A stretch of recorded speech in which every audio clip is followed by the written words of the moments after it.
isika dia mbola faly midera sy misaotra ary mankalaza ny anaranao indray izay ry Tompoandriamanitra io fa nahazo indray ity fotoana maminay ity indray ahafahanay miaona aminao mandre ny teninao dia misaotranao koa zahay satria mbola nahazo ity maraina vaovao ity dia mangataka famelan-keloka aminao izahay noho ny fahotana izay vitanay aoka iomana amin'ny fankalazana ny krismasy izahay dia ny fiavinao izany ry Tompo amin'ny anaranao Jesosy ny anaovana sanerenina rangatana zavavaka izany amen. Ry isaka ololady malala ho aminareo rehetra ny fahasoavana sy ny fiadanana avy amin'ny mandray raitsika sy Jesosy Kristy Tompo amen. Ny soratra masina izay voalahatra ho torina amin'izao alahady fahatelo ny advento izao dia arak'izay voasoratra amin'ny filazantsara ny Mateo toko fa 2:10 andininy faharoa hatramin'ny andininy fahafolo. Mateo toko fa 2:10 andininy faharoa hatramin'ny andininy fahafolo. Tozao ny fivakany teny. Ny nanirahan'ny Jaona mpanao batisa tany amin'i Jesosy sy ny teny nataon'i Jesosy tamin'izany amin'ny anaran'i Jesosy. Ary rehefa reny Jaona tao an-tranomaizina ny asa nataon'i Kristy dia naniraka ny mpianany izy hanao aminy hoe ianao va lay ho avy sa mbola hafa no andrasantsika. Ary Jesosy namaly nanao taminy hoe mandehana ianareo ka ambarao amin'ny Jaona izay renareo sy hitanareo izao mahiratra ny jamba ary afaka ny mandringy diovina ny boka ary malady ny marenina atsangana ny maty ary ny malahelo dia hitorinana ny filazantsara ary sambatra izay tsy ho tafitona ny amiko. Ary no nilasa ireny dia vao nilaza any Jaona tamin'ny vahoaka Jesosy ka nany hoe iza inona ny voanareo nakaninefitra volotara nozonozony rivotra va sa iza inona ny voanareo olona mitafisoa va indro ny mitafisoa dia aotrany mpanjaka sa iza inona ny voanareo mpaminany va eno izao aminareo sady mihoatra lavitra noho ny mpaminany. Izy no ilay voasoratra hoe indro izao maniraka ny irako ialohanao izay amboatra ny lalanao eo alohanao. Amen. Jaona mpanao batisa no resahany eto izay nanomana indrindra ny fiavian'ny Jesosy. Dia amin'izay manomana fiavian'i Jesosy izay dia manomana ny olona izy misy toriteny ataony misy batisa ataony mazava ho azy mba ho vonona andrean'ny Mesia ny olona dia Jesosy izany. Rehefa nitoriteny izy dia manitsy izay tsy mety ary izay rahateo moa natao hoe toriteny miteny hoe tsy mety ny tahaka an'izao tsy mety ny tahaka an'izao dia Jaona ty tsy mba niambahamba miteny tsy nisalasala tsy natahotra fa tonga dia miteny amin'ny olona hoe tsy mety ny ataonao ohatran'izao tsy mety ny ataonao an'izao ary ny mpitondra tamin'izany fotoana izany ny mpanjaka ary dia sany nanitsy anazy hoe tsy mety ny zavatra tahaka an'izao. Voka moa dia tesitra ilay mpitondra tamin'izany dia nogadrainy izay mahatonga anazy migadra io ka somary kivikivy ihany izy rehefa nigadra hoe Jesosy marina ve le Mesia sa tsy Jesosy satria raha ohatra hoe Jesosy Mesia dia manina mbola migadra izy misalasala izy hoe sao dia mba tsy izy io fa raha zany manao ahoana no migadra. Dia naniraka mpianana izy nakany amin'i Jesosy antany hoe izy marina ve le Mesia sa tsy izy dia Jesosy ny tsy namaly ho avy hatrany hoe ye zany ho izy fa nytany sainy ro asa soa nataony mahiratra ny jamba afaka mandringy diovina ny boka zany hoe zany Jesosy tsy manafaka amin'ny geja ivelany izay hitantsika. Jesosy tsy manome fahasitranana ara-nofo araka ny eritreretintsika hoe manome arena be fe tsy hoe tsy manome arena koa Jesosy na hoe tonga dia misy fiadanana be fa fiadanana ara-panahy famonjena amin'ny ota ny fahafatesana ary ny fanjakany devoly zay ny tena tanjon'i Jesosy zay ny tena famonjena nentiny amin'ny alalany reto zavatra ny tany sainy reto. Ho avy ny krismasy manomana ny olona amin'izany isika ao anatin'izany isika sekoly lahady amin'ny alalan'ny fanomanana maro izay ataontsika mety ho kifikifitsika indraindray hoe ary to ratsy be le iray anaranay ary to tsy injery tsy de manjary zany ataonay izany ary ny olona mijery anay to olona vitsivitsy zavatra tsy tokony ankivy atsika ireny. Ny anjarantsika dia mampahafantatry ny olona hoe ho avy Jesosy, tonga teto Jesosy amonjy atsika. Zay ny anjarantsika. Ho an'izay olona tsy mandray alao anazy zany, fa isika dia aza mety kivy mihitsy iny amin'ny fanomanana no ely zay ataontsika na inona ny zavatra ampianarina antsika ao. Fa ny anjarantsika dia mampahafantatra ny olona ny fahatongavan'ny Jesosy, ny fahasoavan'i Jesosy Kristy Tompo, mba fitiavan'Andriamanitra ray ary ny firaisana sy fiombonana avy amin'ny fanamasina ho amintsika rehetra ny hatramin'izao ka ho mandrakizay. Amen. Vavaka isika.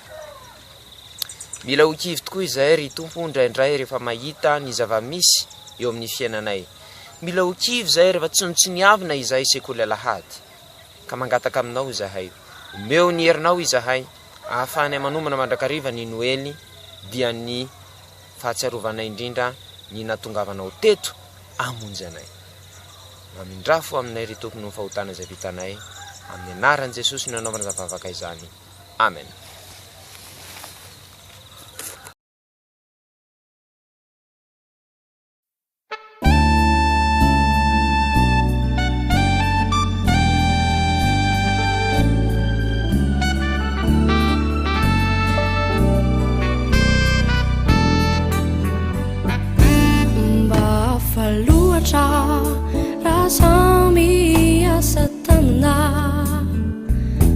Missing my eye, never TV panna. Fagan to Lord Shay, Rasami for Ari. Nevuni Kazu, Natahunzana Hari, Bafaluacha, Rasami Asatana. To me, see my eye, never TV panna. Fasami for Ari, Livuni Kazu, Natahunzana Ari, Funi Kazu.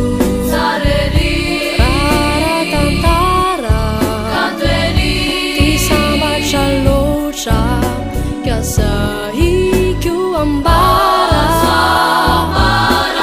kana zubin takata zubin ni firan dewa ni firan ni tisi ni tisi ni irai tanderaya zakabiri ni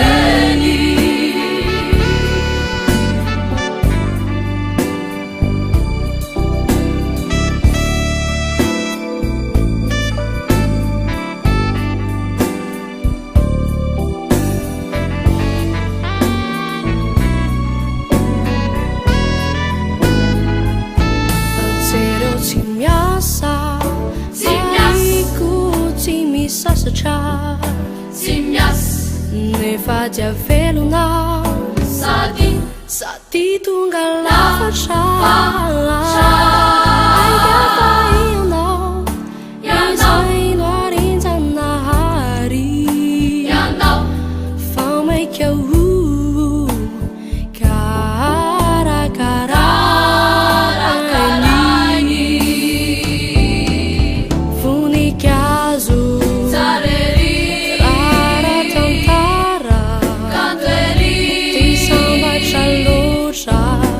Kasai ku ambara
shafanai funika suwen yansa funika swantaritaina mampaira janisaina mampaira shafanai funika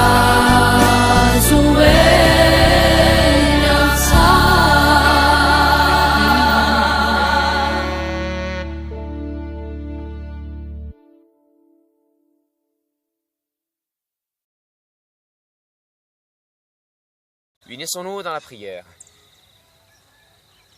Seigneur, nous te rendons gloire, nous te rendons grâce et nous te remercions pour ce jour nouveau que tu nous as donné. Nous te rendons grâce, nous te donnons gloire et te remercions également pour ce moment que tu nous donnes afin que nous recevions encore ta parole. Fais que nous soyons prêts à te recevoir en ce Noël et aide-nous à préparer les gens à te recevoir en ce Noël.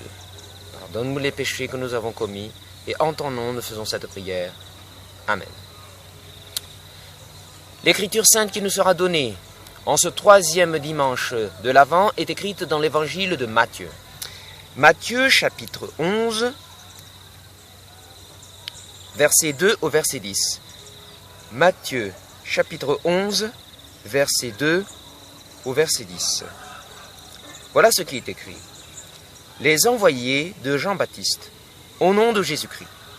Jean-Baptiste, dans sa prison, entendit parler des œuvres du Christ. Il lui envoya alors quelques-uns de ses disciples pour lui demander « Es-tu celui dont nous savons qu'il doit venir, ou devons-nous en attendre un autre ?»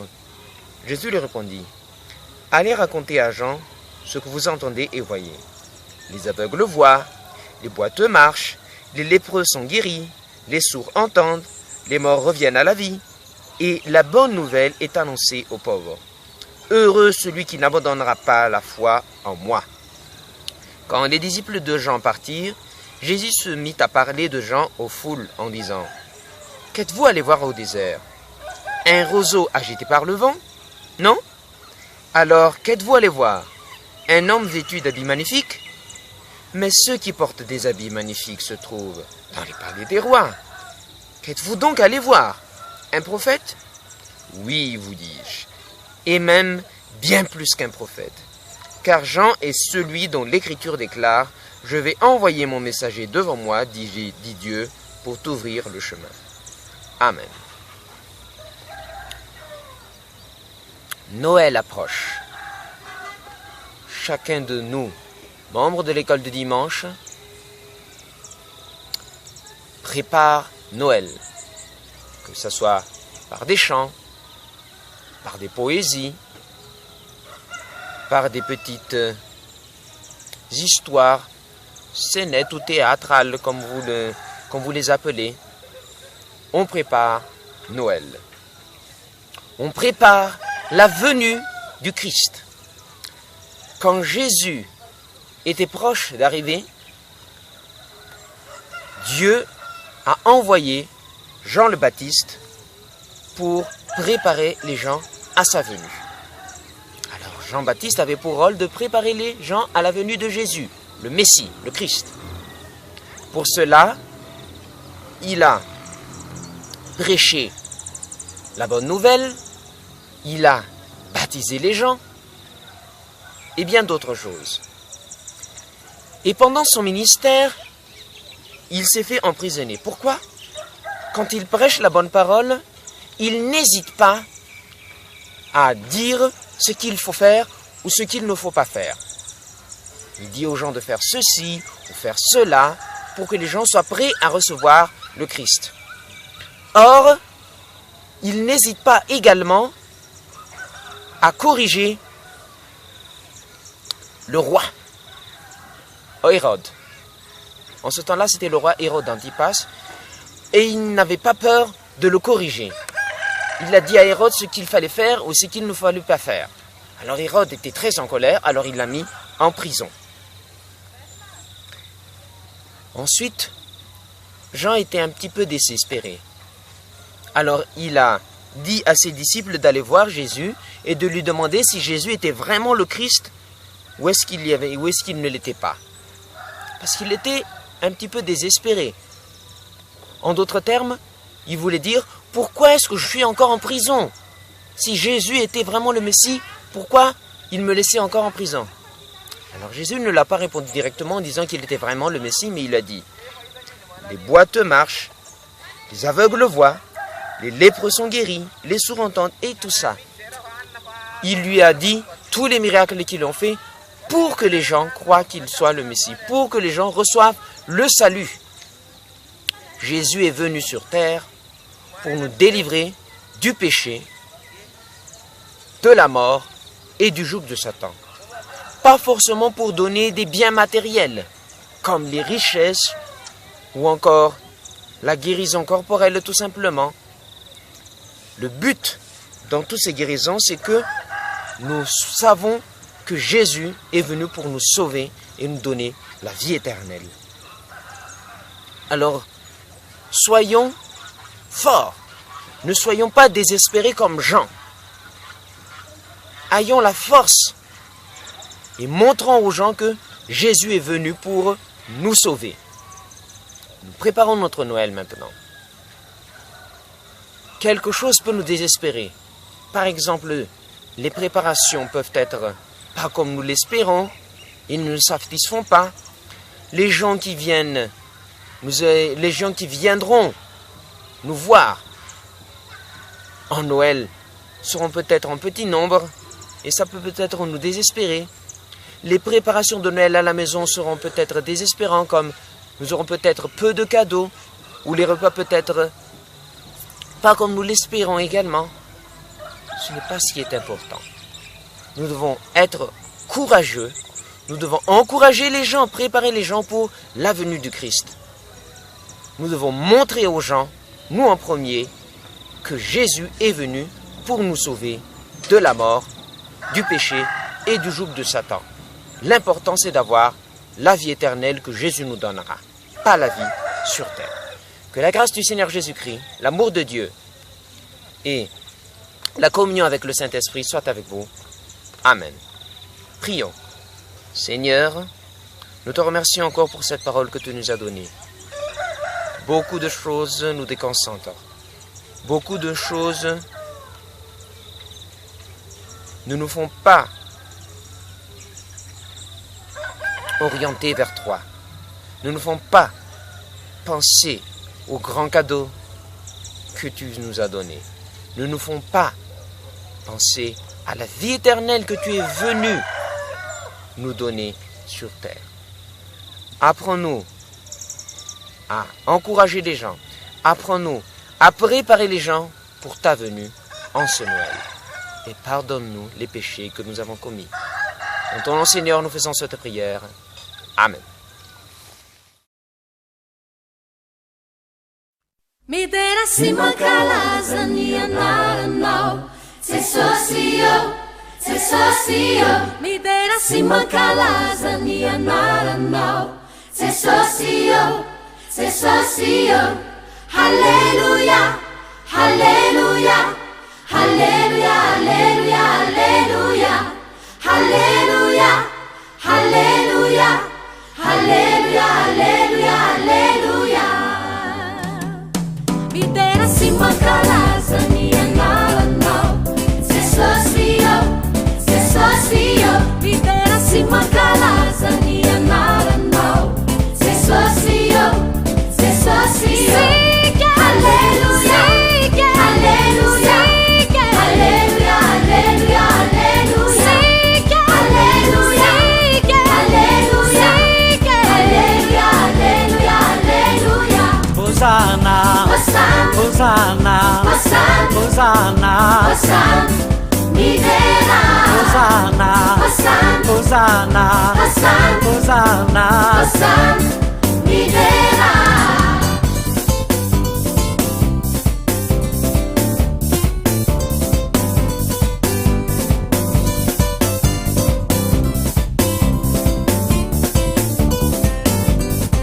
Midera si mankalaza ny anaranao Jesosio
Simba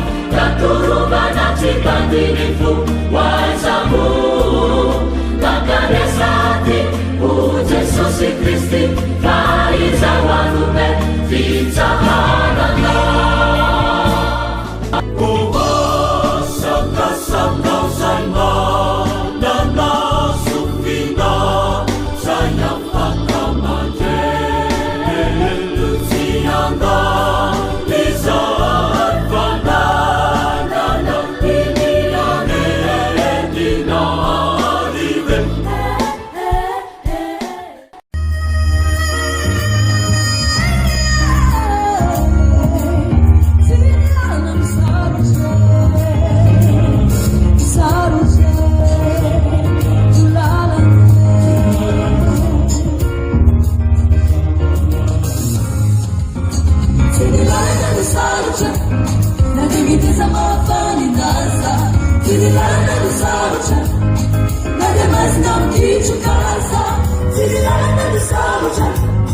Sikazana kajamanisha Zinilala na misalucha Basacha lalana Iyampa hiratina Limasu mitamba Hariyampa ladina Kisufini maremna Itabikina Takantera Imajinja Imajinja Saulilan Tamujiti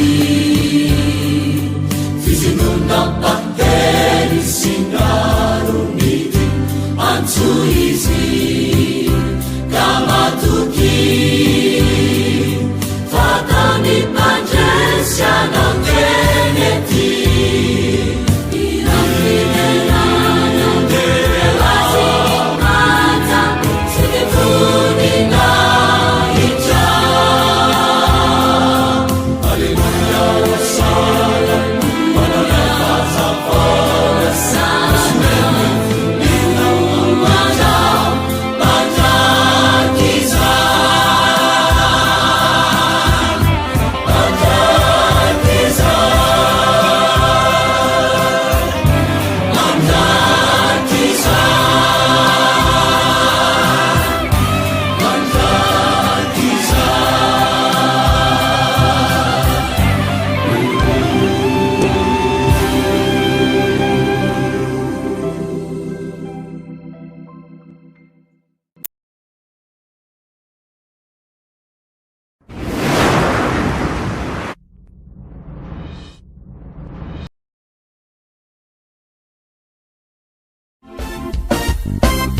Neta mundi nilatangan Sigay nala aget nufo mamaratangan Omitsa nunga hele Magalawon nunake Yenga neto tani Sefanya moku nawe sabe Opanta chao minga Zangahare Babuze wahai Zangahare Babuze wahai Famizale Zale Alale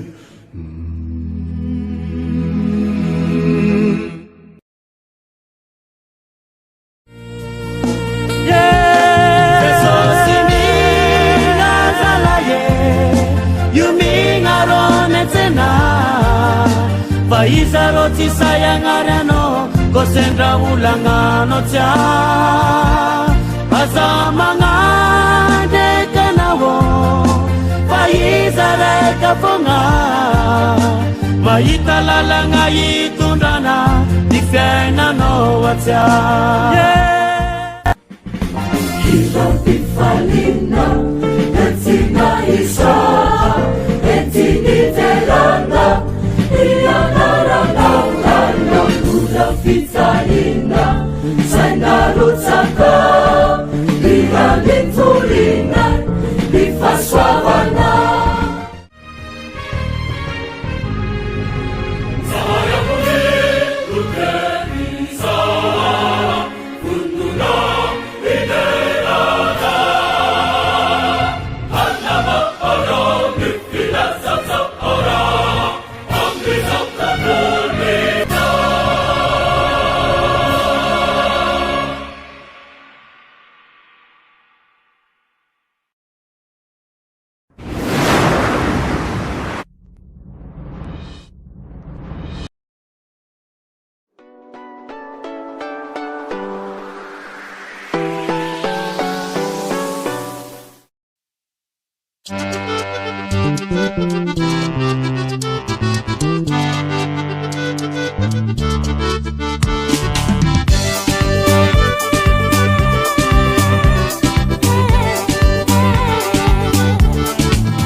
Ary aoka isika ifampandinika hampandroso ny fitiava sy ny asa tsara.